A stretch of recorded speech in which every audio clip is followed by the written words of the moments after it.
She stayed again midweek after rehearsal and found it oddly relaxing to sit and read in front of his fire while he graded papers. Not a routine, she assured herself, not even an expectation, just a casual invitation to come over after rehearsal for some homemade pizza and stay. On the evening of the book signing, she put on a simple dress in soft gray and topped it with a leather jacket in strong blue. She let her hair down and slipped on heels that matched the jacket. Polished, professional, she judged, but not stuffy. When she stepped out of the bedroom, she blinked at the rainbow of tulips in a clear, square vase on her kitchen counter. She picked up the note leaning on the vase. Break a leg. Booth, of course. It seemed the thief had come in and left something rather than taking something away. She wished she didn't find it charming. I shouldn't be charmed, she muttered, even as she put the note in her wallet as a kind of talisman for luck.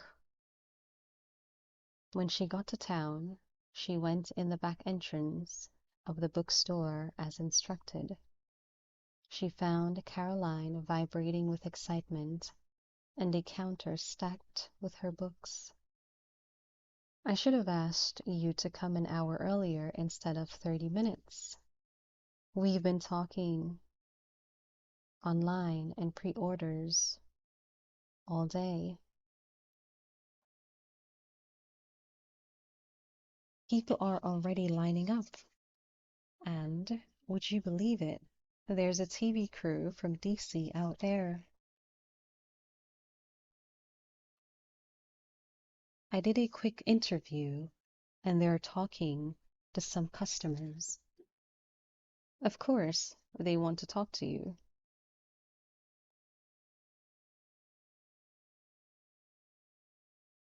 Even as she pumped up an enthusiastic smile, Miranda's stomach sank to her knees. Great. You don't have a thing to worry about. We have a good, smooth system in place for events. And I'm going to help you get through these orders. What can I get you to drink first? A good shot of whiskey, Miranda thought. Just water's good, thanks.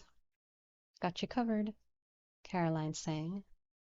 I can't believe our store's going to be on the news at 11, and maybe get another shot in the morning.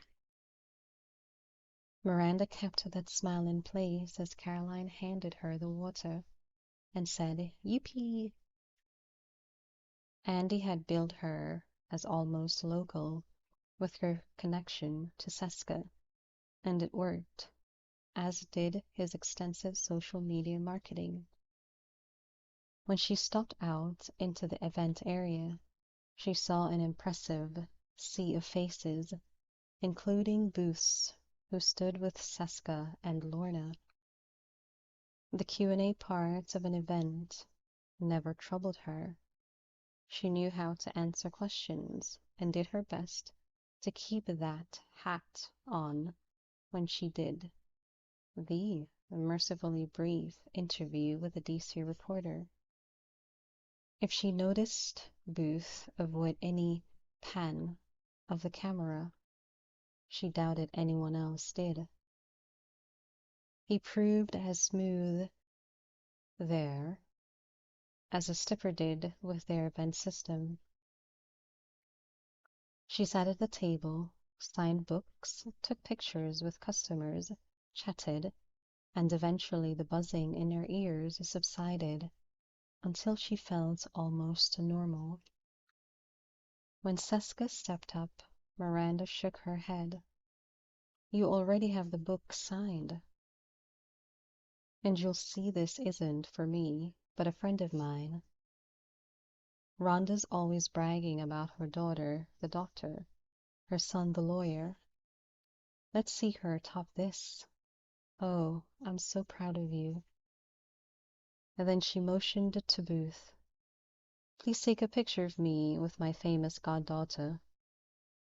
Once he handed Miranda another book. I thought you'd read it. I have.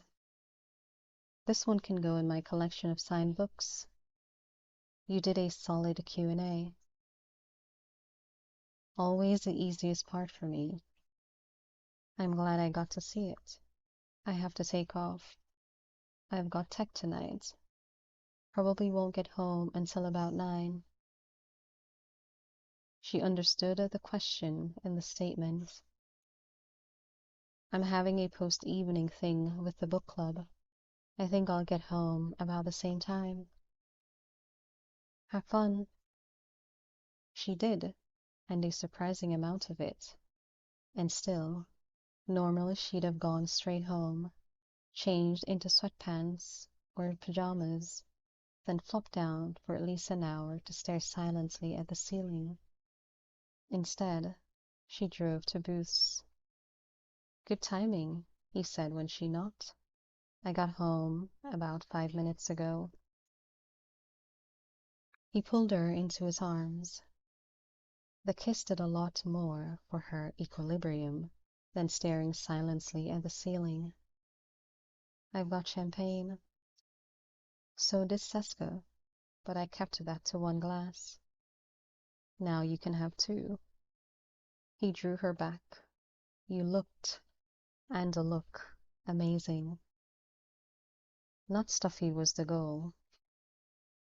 You more than hit that mark. I think you made Caroline's ear. Taking her hand, he walked back to the kitchen, and the bottle he'd just taken out of the refrigerator to screw into a bucket of ice. You know, with Seska in her pocket, she'll hound you back here. She already started. She slipped out of the heels and let out a sound of pleasure only a woman who'd been in a pair for hours fully understood. Have a seat. I'll open this. Been sitting for hours. You broke into my house. I didn't break a thing. On her walk by him, she poked his arm. You could have knocked. Less surprise impact, he said as he popped the cork. I'll give you that. And the flowers are beautiful. Thank you. You're welcome. He handed her a glass, picked up his own. Congratulations on a successful evening with Miranda Emerson. She drank, rolled her shoulders, sighed, and I'm so glad it's over. I liked watching you in the spotlight in the moment. It gave me a lift. You mean that? She murmured. Why wouldn't I? I don't know. I don't know. I guess it should be small time for you, a book signing in a town like West Bend. It's not. It's where I live. And it's you. Maybe you could get past what I do just for one night. I think I've done a pretty good job getting past that, and I didn't mean it as an insult or dig. She sat now, sipped again. I watched you too. It's not all an act with you. You're not pretending to relate to people. You do relate to them. You're not using the spring musical as part of your cover. You want those kids to shine. Again, why wouldn't I? How to explain, she wondered, what simply was for him, and a winding road for her? It's all the normal for you. It takes some of us, me for instance, a little longer to find that normal. When I first met you, I thought, oh, he's a little shy. And of course, that made me determined to get through. That's how I work. But what I saw as a shyness was really more caution, necessary for you, so I can look back and I know you meant the things you said to me, but it was all through your filter of normal. He couldn't argue with any of it, remembered all of it. I can't go back and fix what happened. No, that's not what I mean, not at all. It's just you're an incredibly honest person for someone who makes their living in a dishonest way. And what you said to me before about how an actor brings something of himself into a part, I'm seeing that you may change your name, even your look, your cover, all of it, but it's still you. I'm coming to terms with that. You could let me know when you get there. All right. Meanwhile, why don't you sit down and tell me how things went with tech? You really want to hear it? I actually do. Especially since it'll give me an excuse to have a second glass of this and unwind before I lure you upstairs and seduce you. He picked up the bottle. I'll make it quick. On his lunch break, Booth took a quick swing to the theater. Hammers and nail guns pounded, and he heard the whine of a drill. As he headed down the center aisle, he smelled fish paint where some students worked on the drop of the train station for the We Love You Conrad number. Jill Bester, his student, lighting tech's mother, and volunteer set designer, stood over another student while he drilled a screw into one of the lower cubicles for the opening number. Good job, Chuck. We got her done. Then she called it to Booth and tapped the bill of her fielder's cap. What do you think? He studied the cubicles of varying lengths, widths, and could already see the cast standing, sprawling, sitting inside them with prop phones. It's perfect. It will be when we paint it. She walked over to a folding table for her tablet and brought up the design. Check, check, right? He looked at the screen, the bright, bold colors, thought about lighting cues that would accent, spotlight. And one more perfect. I don't know what we'd do without you, Jill. I love working on the spring musical, especially. You're not going to quit on me when Todd graduates, are you? Try getting rid of me. I've only got the screw for another 20. But Missy drafted some of her art students to help with the painting next period. You'll be able to use the cubes and the kitchen set for rehearsal tonight. We've nearly finished the bills, right on schedule. That's how we like it. You put plenty of time in on it. She propped her hands on her hips as she studied what some would see as chaos.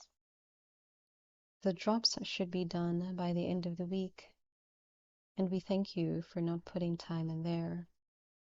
Another dig at my artistic talents. You have none in the drawing and painting fields. Harsh, but true. Grab some lunch, Jill. I'll check in later.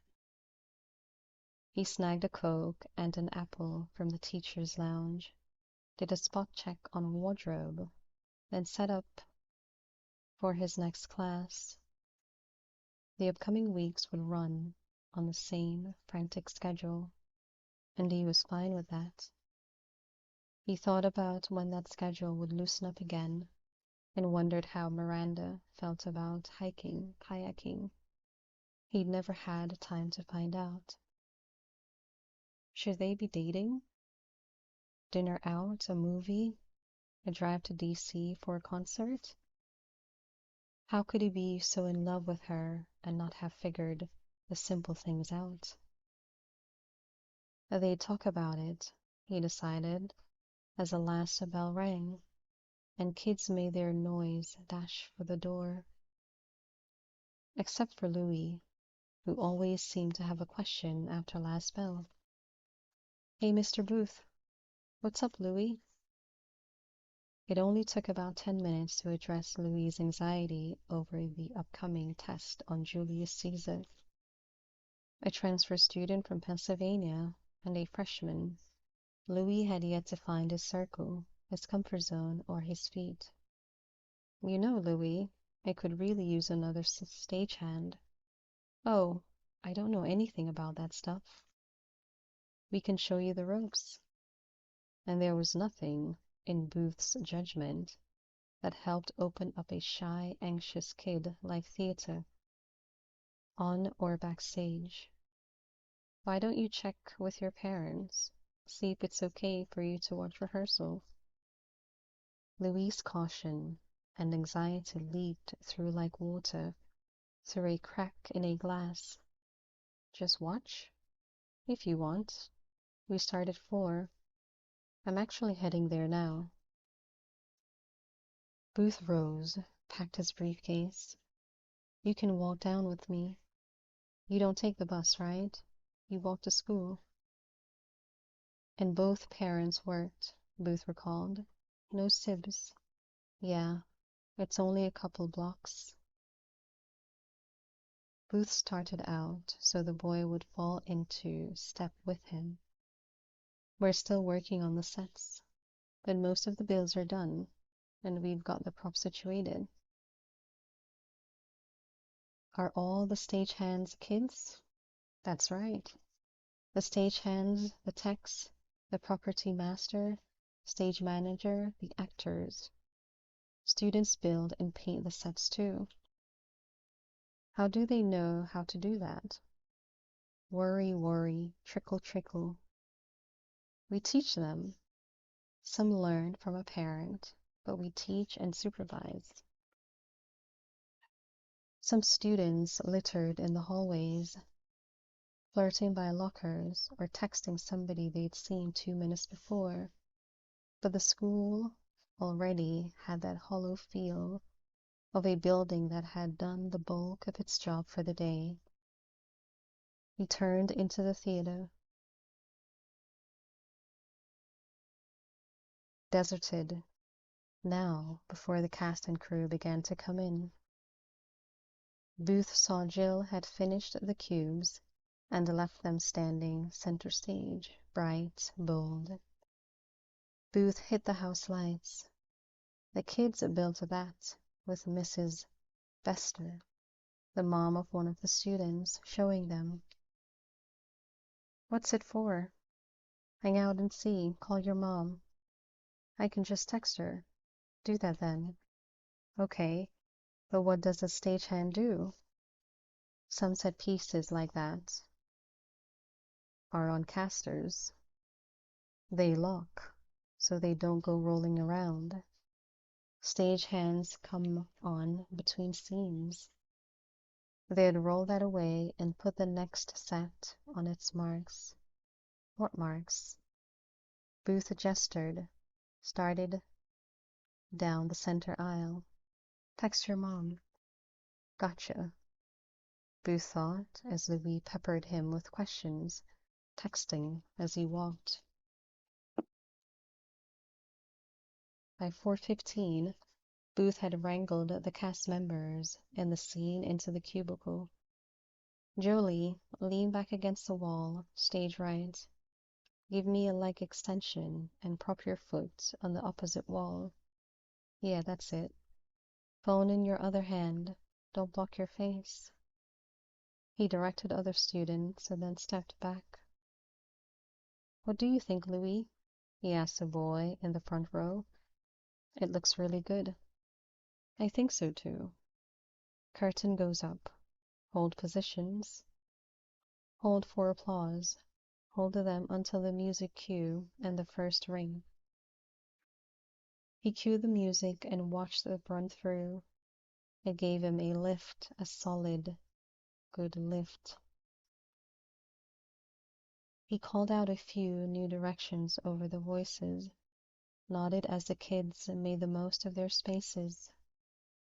When the number ended, Louis broke into spontaneous applause. Man, sorry. No one on a stage ever objects to applause, pal. By 5, he had Louis on stage moving scenery and props. By 6:30, the boy looked as if he'd been given the keys to the kingdom. Can I really be a stagehand, Mr. Booth? As long as your parents give the go-ahead. He caught on fast. It's fun. Yeah, it is. Hey, Lou, you're walking my way, right? Louis blinked at the boy who called out, Yeah, I guess. Let's book it. When everyone cleared out and Booth shut off the lights, he thought there were no kids, like theater kids. His footsteps echoed on the way out, hollow feeling complete. Outside, a breezy March wind blew, but he saw the start of greening on the trees and a few hopeful daffodils already starting to pop. Spring riding in, he thought as cars carrying his kids pulled out of the lot. A couple tooted, so he waved as he walked. He kept walking when he saw the sedan next to his car and the man who got out to wait for him. Not the one he remembered from a dozen or so years before, but the same type. Broad shoulders, stony face, hard eyes. A second man got out, slightly older, a little taller. He didn't feel anything, he realized. Not panic, not grief, nothing. After all, he'd known this day would come sooner or later. Get in the car. I've got a car. Hand over your keys. He'll drive your car. Take a stand now, Booth thought, where everything rolls over and flattens you. I'll keep my keys, drive my car. You don't want any trouble here. No trouble. Your friend here can ride with me, but I drive my own car. Tell Laporte you can follow me home. Where else am I going to go? After a short stare down, the bodyguard nodded to his associate. Booth got in, pressed the ignition. He turned off the radio as music didn't seem appropriate, with a spine cracker riding beside him with a gun on his hip. He drove in silence and considered his options. He had contingencies, he always did. Maybe Miranda changed them once again, but he had contingencies. First order of business, keep Laporte away from her. Keep him away from Mags and Sebastian, Dauphine and her family, and away from the people of West Bend. Second, avoid broken bones or gunshot wounds. After that, he had a variety of scenarios. Laporte wanted something. He wanted Booth, body and soul, but he'd want Booth to get something for him. He could use that, whatever and wherever it was. He didn't flick a glance at Miranda's house when he passed it, but he caught the gleam of light in her windows as dusk settled toward night. He'd said he'd text once he got home. That would have to wait. He pulled into his carport and got out without a word. Instead of going in through the mudroom, frenzy used that entrance, he walked to the front of the house with his passenger close beside him. He heard the second guard get out as he unlocked the front door. Ignoring them, he went inside, coded the alarm, and used the first contingency by engaging the recorders and cameras he'd attached to it. Check the house, Angelo, the first man told Booth's passenger. There's no one here. Check the house. Do you have any weapons, Mr. Booth? Your boss would have told you I don't use guns. I've got a really good set of knives in the kitchen. I like to cook. He pointed to a chair. Sit. I'm going to take off my jacket and hang it up in there. When he pointed to the closet, the guard crossed to it, opened the door, checked it, and his other jackets with the non-existent weapons. Booth waited him out, then hung up his coat. He sat, set the briefcase beside the chair. The guard took it, checked it, set it down again. The second guard came back down the stairs. It's clear. Tell Mr. Laporte, then you can wait outside. Booth occupied his time speculating on just how Laporte had found him, and thought he had a glimmer there, and just what Laporte wanted him to steal. There he hadn't a clue. The man himself came in. He had a languid, in-charge stroll. He wore a gray pinstriped shirt with a paler. He wore a gray pinstripe suit with a paler gray shirt and a blue and gray striped tie. Business mode, of course. His hair still flowed, a golden mane, and without a hint of gray. Since Laporte was in the middle of his 50s, Booth concluded he covered the gray, just as you knew Laporte had work done here and there to maintain a face of that taut, that smooth. Vanity, of course. Everything stemmed from vanity. It's been some time since we've had a chat. Before he sat, Laporte glanced around the room.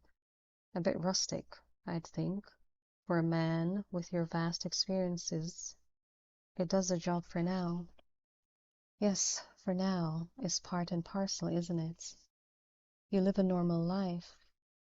Yet here you are, playing at high school teacher in a, I suppose I'd call it, a three-horse town rather than a one.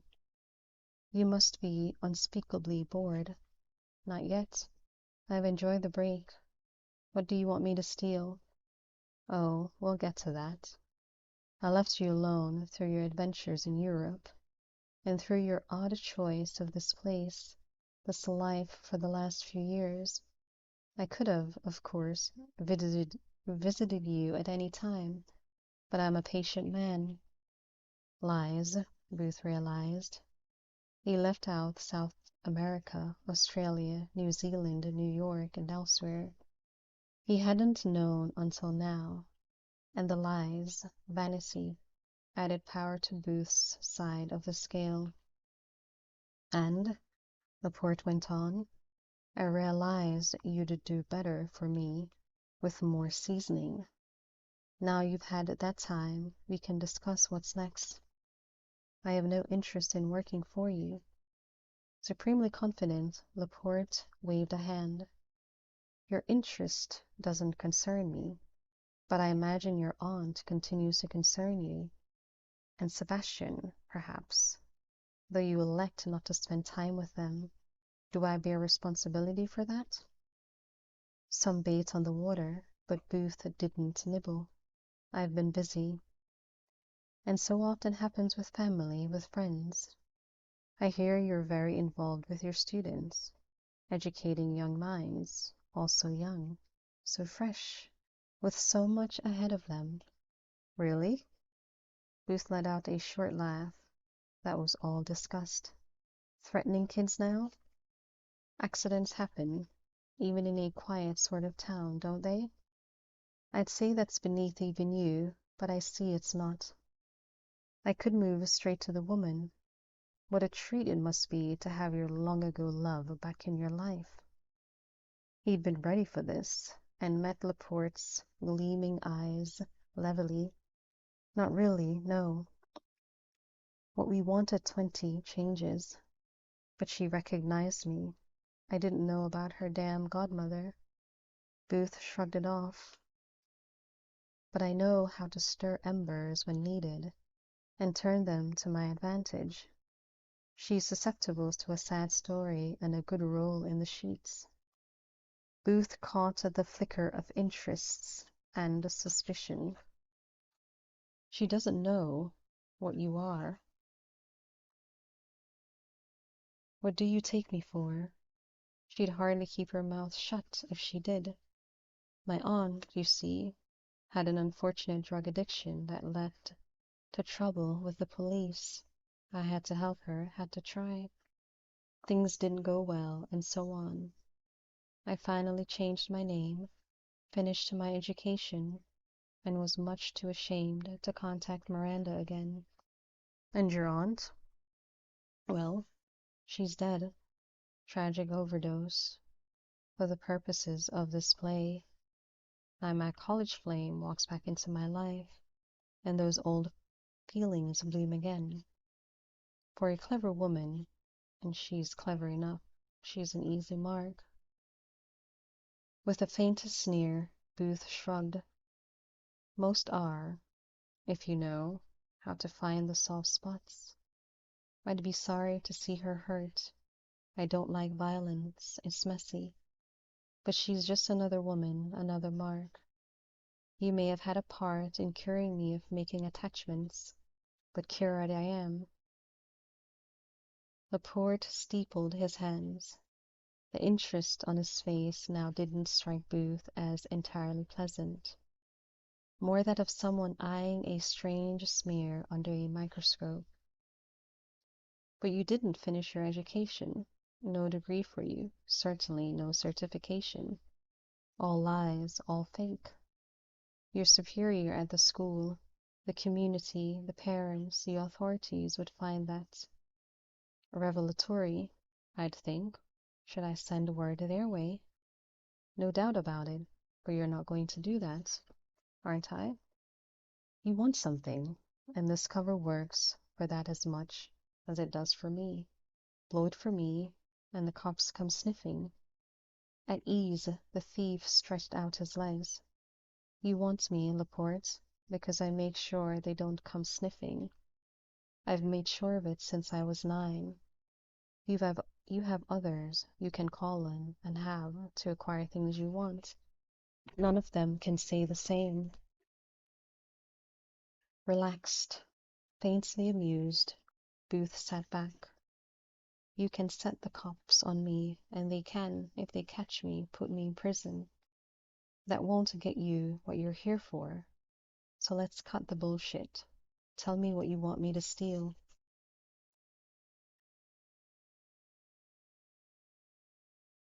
You've yet to learn manners. Laporte flicked a glance toward the bodyguard.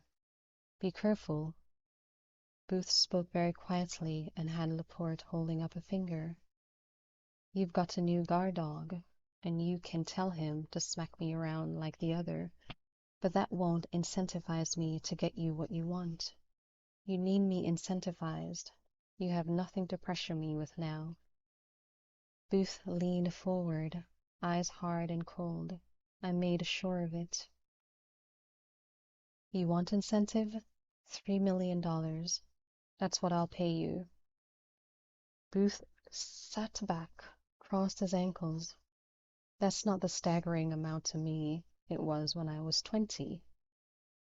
I name my own fee, and I don't name it until I know what I'm going after.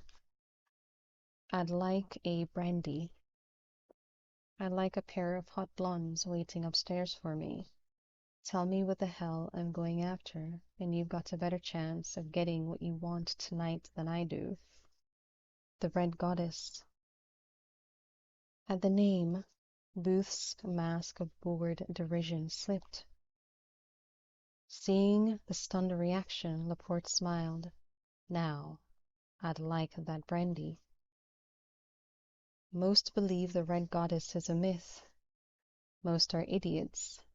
Most don't know exactly where she is. I'm not an idiot, and I know. If you'd like to know as well, fetch me a brandy. Because he needed a moment, maybe several, to clear his head, Booth rose to walk to the butler's pantry and his liquor cabinet. though he'd have preferred a Coke that didn't suit the persona he'd adopted. Not just a thief, but hard, cynical, a user, confident, heartless, self-possessed. After he poured the brandy, he poured himself 3 fingers of whiskey straight up. The Red Goddess, the stuff of legends, of blood and death and betrayal. There wasn't anyone in his line of work who hadn't had a dream or two about her, including himself. But then, he reminded himself, people dreamed of dragons and magic coins. It didn't make them real. He took the brandy to Laporte, then sat again. What makes you think you know not only the Red Goddess is real, but where to find it? Because it was put on auction last year for bidding by a select few. Pulled it too far out of the game, Booth admitted, because he hadn't heard a whisper of it. You authenticated it? Would I have bid otherwise? You've seen it? In a very restrictive setting, I held her in my hands. As he swirled a brandy with one, Laporte stared down at the other as if seeing the stone. She's well named. There's no other like her, nothing approaching her. In all the world, she's the only one of her kind. Why didn't you buy it at an auction?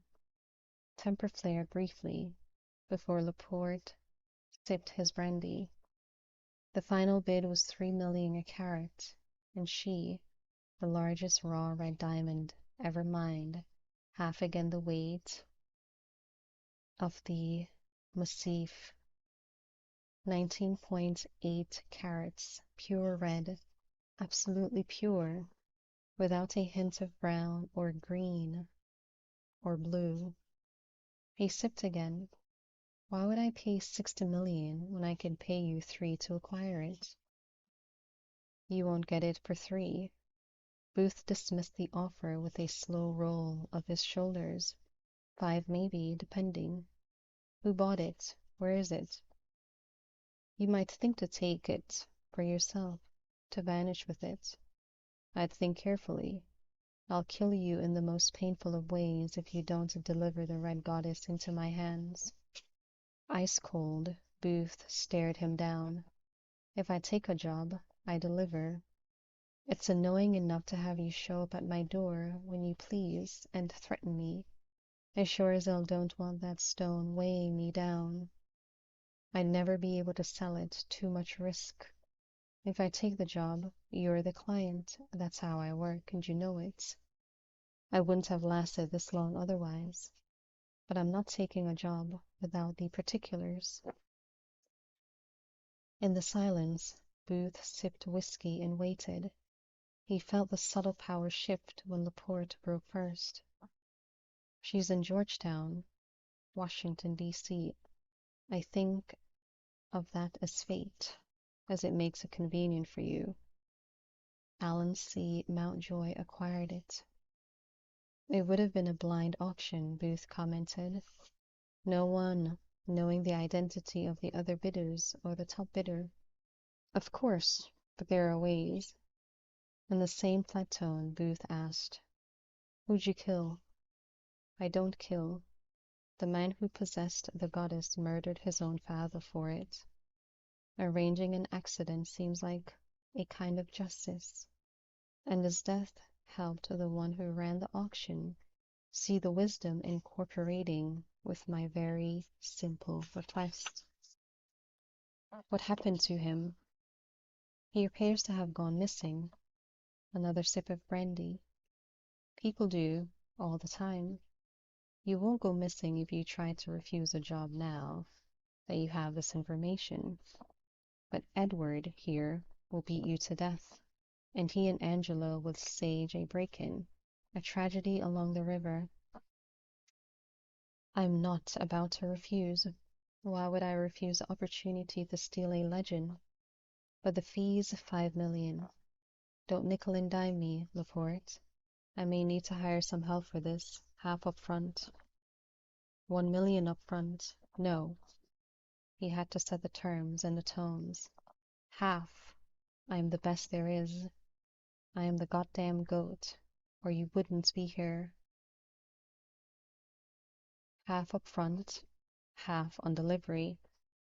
I want her within 6 weeks. No, Booth said again, and began to enjoy the iced anger on Laporte's face. You're hiring me, and I set the terms. I have a musical to put on. Booth held up a hand before Laporte could fully surge out of his chair. If I take off before that, before the end of term, there'll be questions. If I poof, they'll look for me. I've been here 3 years, and I'm part of the community. It's not like college in a few months. Jesus, I'm friendly with the chief of police, the freaking mayor. They'll start digging. He turned the hand he held in the air, side to side, as if considering. I can do a lot of research remotely, and I can take a weekend trip or two after the show. Nobody'd think twice. I can take a vacation after school's out, no questions, then work out how to get the stone. By August, I'd say, and it's probably better if I come back, put in another year holed up here after the job of a lifetime. After that, Ruth murmured, and let pleasure eke through. After that, I can shake this place loose. It'll be cool enough back in Europe now, or anywhere else I want to land. Putting excitement in his eyes, he lifted his glass. Those are my terms. 5 million, half up front, half on delivery, and stay out of my way while I'm working. I don't want to feel you breathing down my neck. The job of legends. He shook his head, drank deep. By August. I put it in your greedy hands by August.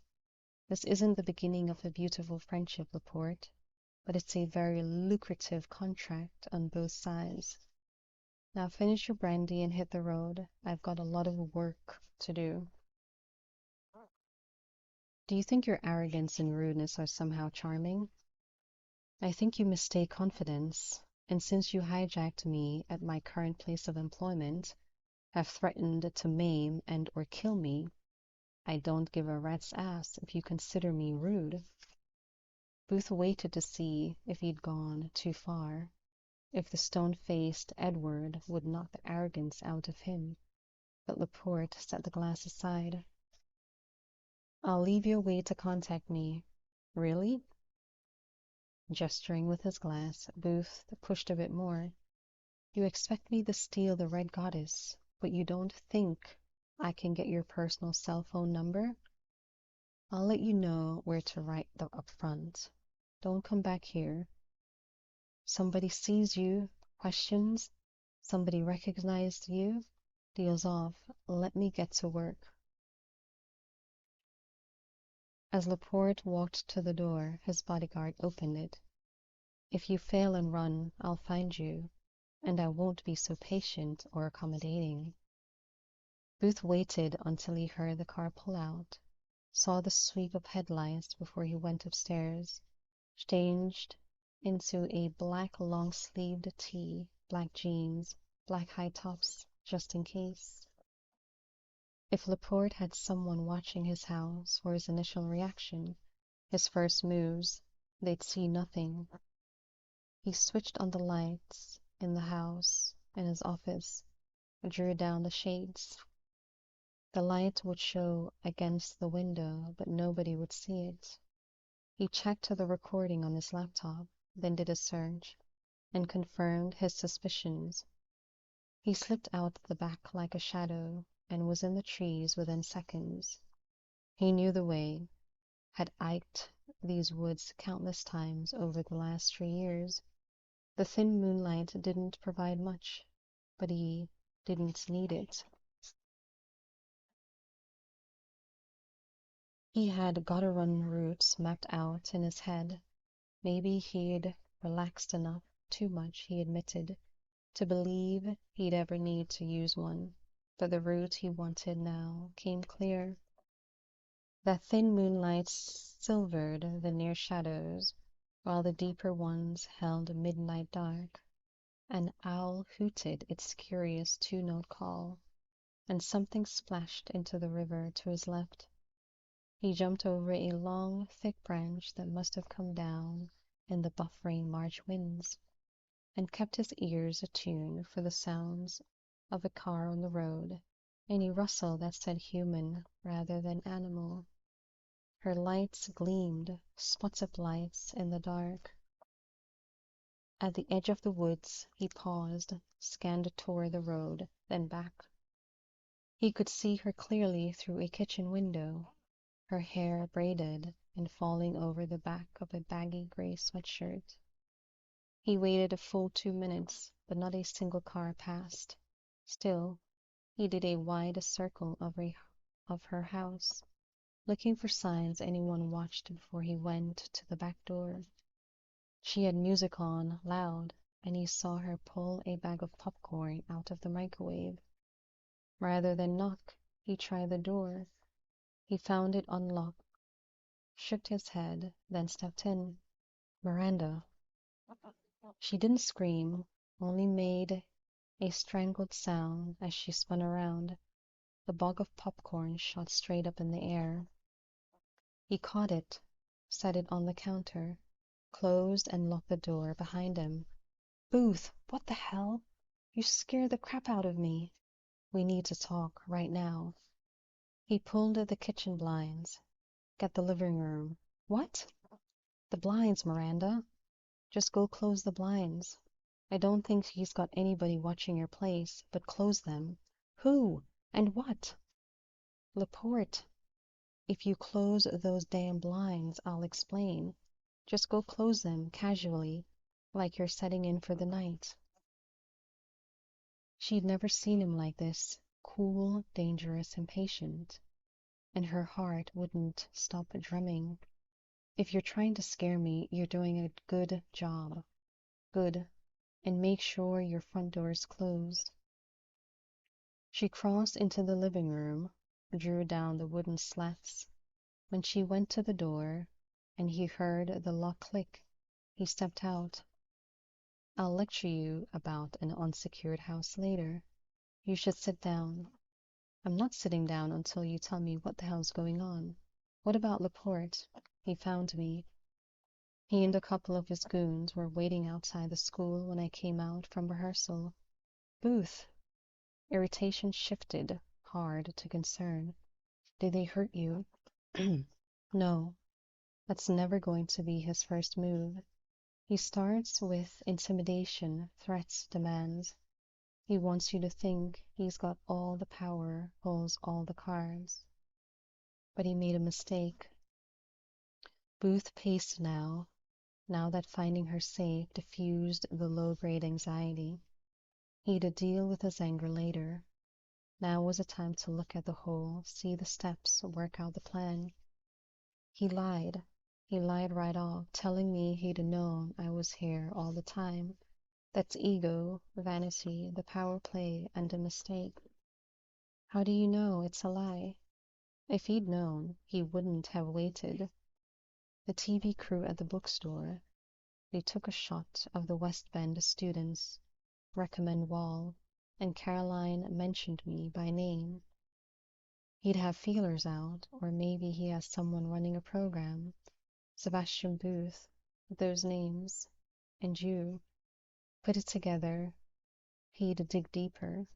So the way I figure it, he lied about knowing because he just found me. Because I did that stupid signing. No, Miranda. He cut her off. Not because of anything you did. Because he's like a cat at a mouse hole, and he sees me as a mouse. He's dead wrong. What does he want? What are you going to do? What? Take a breath. Sit down, please. She sat, linked her hands together, took that breath. She felt, actually felt, that scarred over crack in her heart open again. You have to leave, disappear again.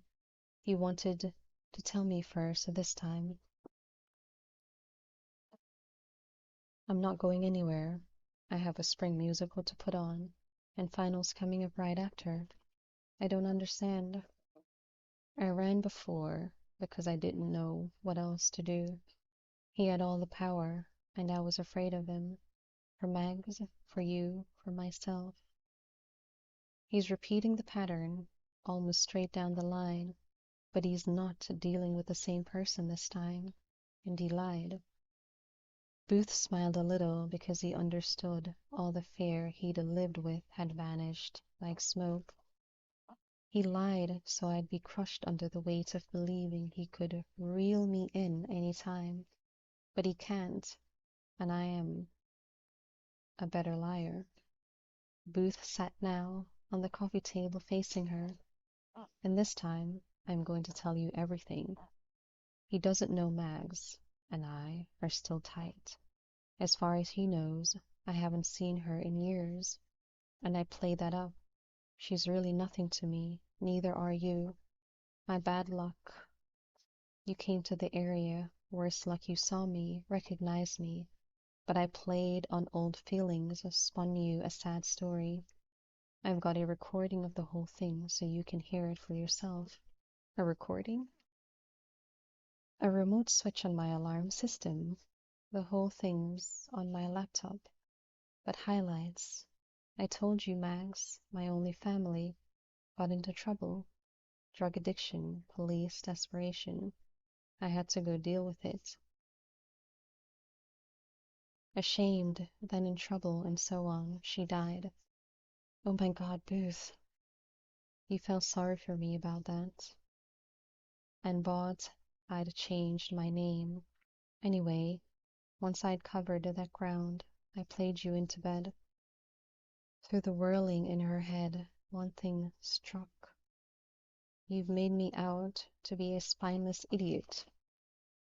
That's right, and one I don't care about. Just useful, in the moment, just handy. Be pissed off if you want, he added, as her body stiffened, her eyes ardent. Oh, believe me. Fine, but let me finish. He bought I have to finish the term so nobody goes looking for me, starts digging. He should have thought of that himself. I've been here 3 years, made connections. It's not like a few months in college. So instead of a deadline of a few weeks, I have months. A deadline for what? What he wants me to steal, the Red Goddess. Booth looked off in the distance like a man gazing at something holy. What's the Red Goddess? A statue? A painting? His gaze shifted back to her. No, it's a red diamond, raw, uncut, nearly 20 carats and pure. It's the bloody holy grail for someone like me, and most who know about it think. Like the grail, it's the stuff of myth and legend, but he's seen it, verified it, even held it. If he has it, why does he need you? He doesn't. He got outbid at auction, an underground auction. It's all on the recording. The goddess has a bloody history. She's the biggest red diamond in existence. People have killed for her. I imagine he's weighing the option of killing me when I get it for him. He absolutely plans to kill me if I didn't. The way he spoke of murder made her throat dry. You have to go to the police or the FBI or whatever authorities handle this kind of thing. That's the last thing I'm going to do, or should. I'd end up in prison, then dead. He'd make sure of it. Then you have to run. You have to go. What else can you do? That's easy. I'm going to steal the Red Goddess. You're going to steal for him? You're going to let him use you again? He gave her a look of such infinite patience she wanted to smack him. I'm not going to steal her for him, Miranda. I'm going to steal her. Then I'm going to use her to make him pay. I bought the time I need to figure it out, just how to do it, and I'll figure it out. He's not my client this time. He's the goddamn Mark. Reaching out, he took her hands. You could decide to spend some time with your dad at Oxford. He thinks I'm like him, Miranda, that I don't care about anyone. He's not going to bother with you if you're in England. I'm not going to England. Just hear me out. No. She pushed up. No. I'm not letting someone I've never even laid eyes on run my life, push me into doing what I don't want to do. He wrecked my life before, not again, and now I want to drink. She stalked into the kitchen. You're not the same person, she continued, as she took a stopper out of a bottle. Neither am I. Do you want a glass of this? Now I do. It would just be until August, maybe September. Sooner, maybe. I have to work it out. No, I didn't even know diamonds could be red. And now this greedy bastard and some big red rock are going to dictate my life? Just no. Diamonds come in all colors, and red's the rarest, so more valuable per carat than any. Most are small. Anyway, what's important is he's fixed on it. I can use that. I will use that. I don't want you catching any of the blowback. Why would I? She tossed back her braid, then some wine. You said you convinced him you don't care about me. You're just using me as cover, like you used Mags as cover in the story you supposedly told me. You're out for yourself, right? Did he believe that or not? Yeah, he believed it. Why wouldn't he? He drank some wine, set the glass down, then began to pace again. He doesn't understand love. He doesn't love anyone. He feels for no one. Possessing drives him, not feelings. He doesn't even love the possessions. He used what I felt for you before, something he saw as weakness. He thought he could use it again, and that he won't do. He won't use you or what I feel for you as a weapon ever again. He turned, saw her standing in the bright kitchen lights, just staring at him. God, Miranda, you have to know. I've never felt for anyone what I feel for you. Not before you, not after. It's always been you, just you. How can you think you can say that to me, that I could hear you say that to me, then pack up and fly off to Oxford?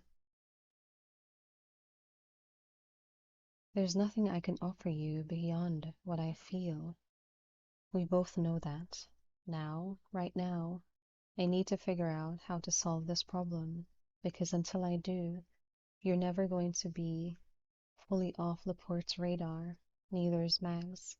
You're the most important people in the world to me, so I'm going to solve the problem. Her heart didn't drum now.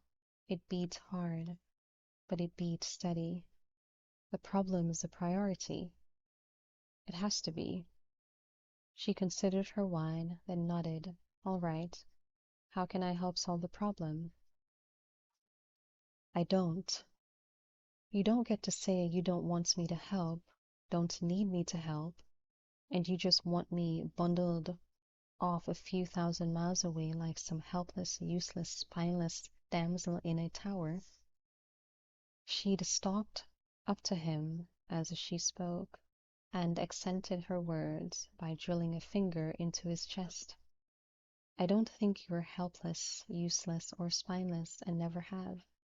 Decisive, determined, direct, that's always been you, so I wasn't exactly going the princess in the tower mode.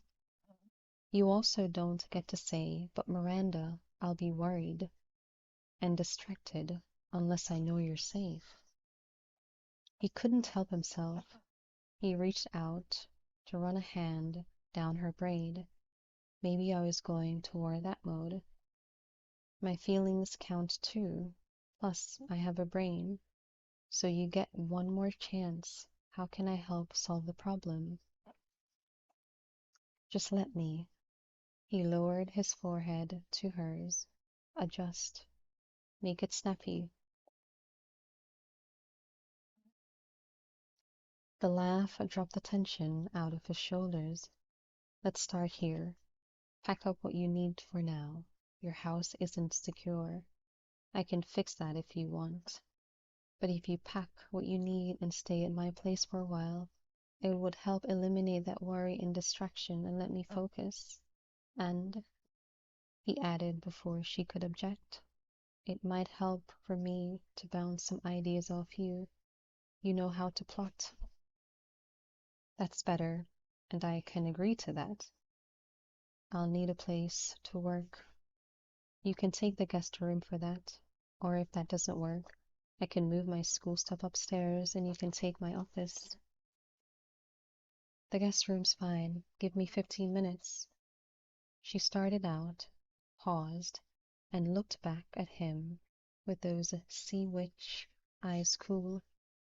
You're going to have to keep adjusting, Booth. This particular production, you're not a solo act. He couldn't be this time, he admitted while he wondered. Her kitchen. Too many factors, too many risks, too much to lay on the line. So while Miranda packed, he took out his phone and contacted Sebastian. When she'd finished and he had the first steps arranged, he loaded her things, more than he'd anticipated, into her car. We're going to take your car back in the morning, he told her. Until I know who he sent to keep an eye on me, it's smarter to look like you're going back and forth. Just booty calls? For right now. I'm fine with that. How will you find out who, if he does send someone? Is he here to spy on you? He'll send someone. He didn't expect me to insist on staying, so he doesn't have anyone in place now. But by tomorrow, the day after, latest. Finding out shouldn't be hard. Whoever he sends needs a place to live, either close to my house or close to the school. Who knows everybody who's in the market for a house in and around West Bend? Tracy, of course. She pulled in beside his car. I can take that one. We talked about having lunch, so I'll set it up. I can ask her about that without being obvious. His hesitation was knee-jerk, and he knew it, so set it aside. It'll most likely be a rental, but Laporte may authorize a buy. I've got this one, Booth. Okay. He grabbed the suitcase, the laptop case, a messenger bag, and started to reach for a substantial tote before she beat him to it. I'll need keys and the alarm code, she told him as they carried her things in and upstairs. Adjust, he reminded himself. I can set up my work area in the morning, laptop and messenger bag in here. I'll need your Wi-Fi password. She went about it also briskly, moving into his bedroom, opening the suitcase, and a designated drawer, some closet space. Also at least one vanity drawer and some shelf space in the bath. She turned, smiled. Adjusting? Yes. Does it hurt? Little bit. Have you ever lived with anyone before? Other than my father? No. But I think it's clear I'm more flexible about it. I need my space, personal and work spaces. I'm not a slob, but I'm never going to be as obsessively tidy as you are.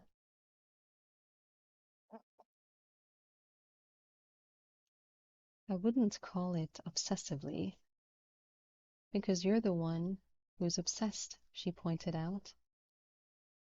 It's a good trait, but I'm not going to meet your scarily high standards.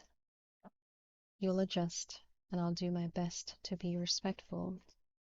And once we have those practicalities out of the way, we can concentrate on solving the problem.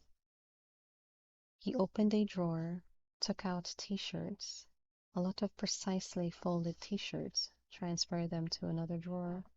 Is that enough? Hardly, she noted, but nodded for the moment.